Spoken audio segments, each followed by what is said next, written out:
प्रभु यीशु मसीह के नाम में आपको अनुग्रह, शांति और आशीष मिले।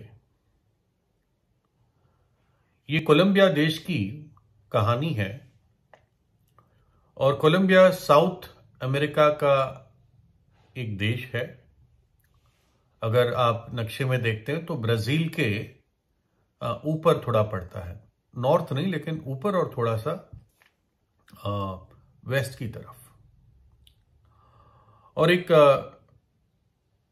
छोटे परिवार की कहानी है और एक बच्ची थी एक परिवार में और इसके पास एक बाइबल का नया नियम था और ये नया नियम पढ़ती रहती थी। और नए नियम में प्रभु यीशु मसीह का जन्म, उसकी मृत्यु, प्रभु यीशु का पुनरुत्थान और फिर जो शिक्षा उसने हमारे रोजमर्रा के जीवन के बारे में दी वो नए नियम में है। और जो आने वाली घटनाएं हैं, जो 7 साल का महाक्लेश इस संसार पर आने वाला है और जो भयानक पीड़ाएं इस संसार पर आने वाली है, ये सारी बातें नए नियम में दी गई है। ये भविष्यवाणियां भी दी गई है। प्रभु यीशु मसीह एक कुंवारी के जरिए जन्मा, हमारे पापों के लिए क्रूस पर उसने प्राण दिए और फिर तीसरे दिन मृतकों में से जी उठा। प्रभु यीशु मसीह ने कहा कि मेरे वचन आत्मा और जीवन है। पतरस, जो प्रभु यीशु का एक शिष्य था, उसने कहा, प्रभु हम किसके पास जाएं? अनंत जीवन की बातें तो तेरे ही पास है। मैंने खुद जब 1986 में नया नियम पहली बार पढ़ा तो पढ़ते पढ़ते मुझे ऐसा महसूस हुआ कि ये वचन मुझसे व्यक्तिगत रूप से बात करते हैं और एक आईने के समान ये वचन काम कर रहा है कि मैं अपने जीवन को इस वचन के आईने में देख पाता हूं। और तब मैं घायल हुआ और मैंने उस नए नियम को, अर्थात पूरे संपूर्ण बाइबल को, मेरे जीवन की गाइड बुक, परमेश्वर का वचन की तरह एक्सेप्ट किया। तो हम उस बच्ची के पास वापस आते हैं जो नया नियम पढ़ती रहती थी। और एक दिन उसके फादर ने, जो खान में काम करता था, जैसे कोयले की खान होती है और सोने की खान होती है, तो ये नहीं पता किस चीज की खान थी, लेकिन ये खान में काम करते थे, माइनर थे ये। और उसने देखा कि ये बच्ची नया नियम पढ़ रही है, तो उन्होंने उससे सख्ती से कहा कि बेटे ये पढ़ने की जरूरत नहीं है, इसमें सब झूठ है। और पता नहीं वो किस आधार पे ये कह रहा था, लेकिन बहुत सारे लोग सुन सुनकर ये बात बोलते हैं, है ना। नास्तिक लोग सबसे ज्यादा अटैक करते हैं, वो बाइबल को अटैक करते हैं। जो नास्तिक संस्थाएं हैं पूरी दुनिया में, बड़ी वेल एस्टैब्लिश्ड फंडेड संस्थाएं हैं और उनका एक ही काम है, मुख्य रीति से बाइबल को अटैक करते हैं।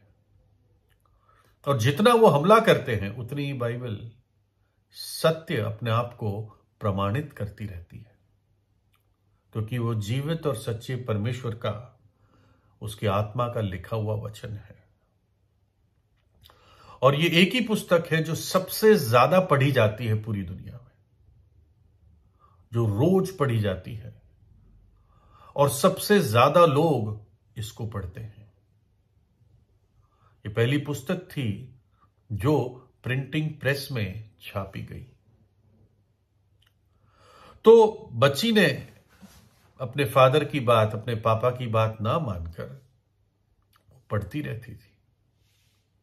उसको पढ़कर बहुत अच्छा लगता था, प्रभु यीशु के वचन पढ़कर।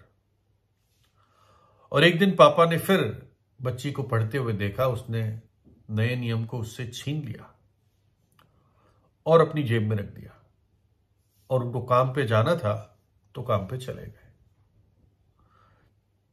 और जब खान में काम कर रहे थे, उनके साथ और 30 उनके सहकर्मी थे, कलीग्स थे, जो खान में काम कर रहे थे। और जैसे कई बार खानों में होता है, यहां पर भी ऐसा हुआ कि एकदम से वो खान की जो दीवारें हैं वो एकदम से लुढ़क गई। यानी पूरी तौर से वो जो खान का जो एंट्रेंस थी, आने जाने का बाहर का जो एक सुरंग सी थी, वो पूरी मलबे से भर गई। और इतना मलबा है ना, शायद पहाड़ भी वहां का गिर गया, इतना मलबा था कि जो अंदर थे वो तो उसको निकाल ही नहीं सकते थे। और जो रेस्क्यू टीम थी जो बाहर से काम कर रही थी, उनको 5 दिन लगे उन व्यक्तियों तक पहुंचने के लिए। वैसे ही खानों में ऑक्सीजन की कमी होती है। एक छोटा सा पक्षी होता है जिसको कैनरी कहते हैं, और उसको एक पिंजरे में रखते हैं।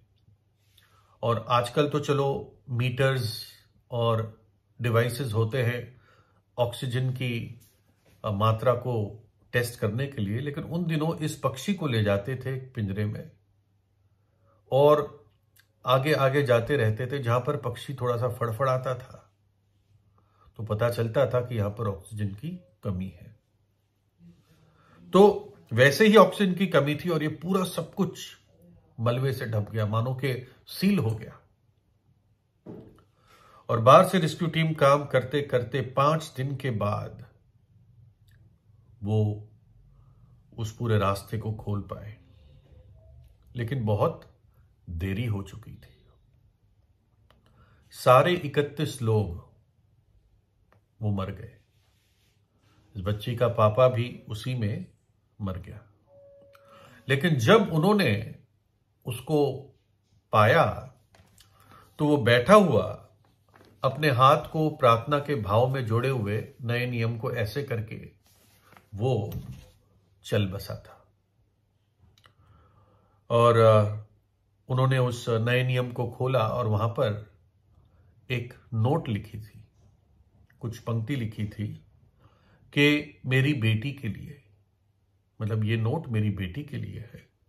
इस नए नियम को पढ़ते रहना, ये सच्ची और खरी है, और मैं तुझे एक दिन स्वर्ग में देखूंगा।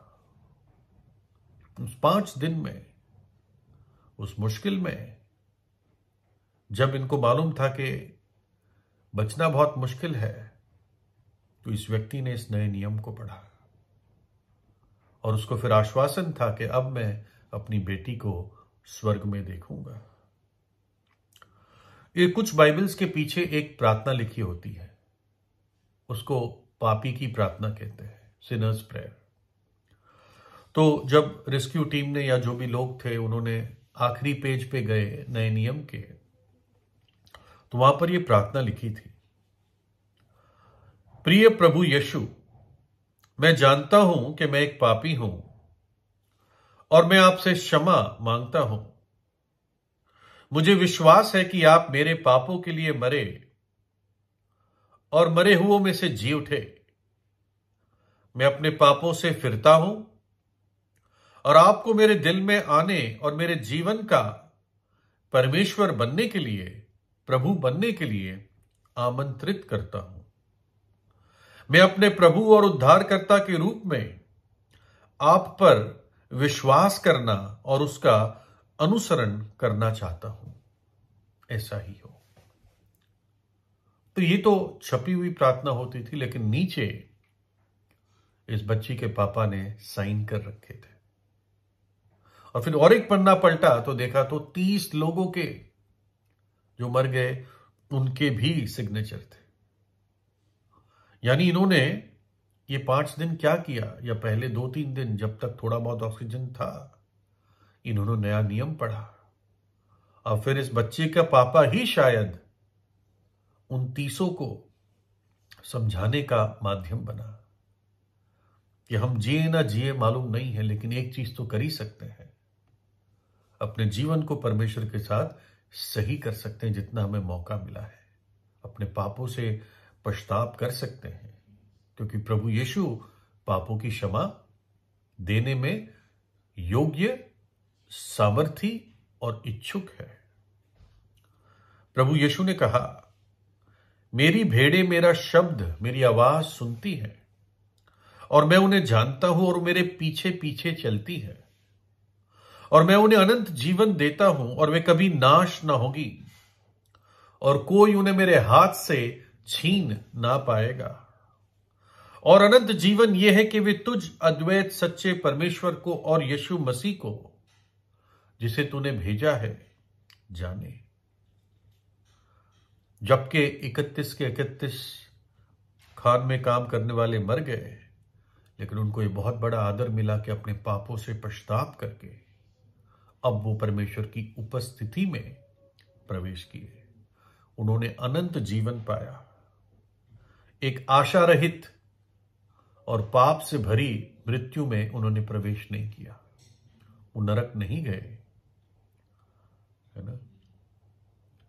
और कैसे उस बच्ची के भक्ति के जीवन से उसके पिता और बाकी 30 लोगों ने भी उद्धार पाया।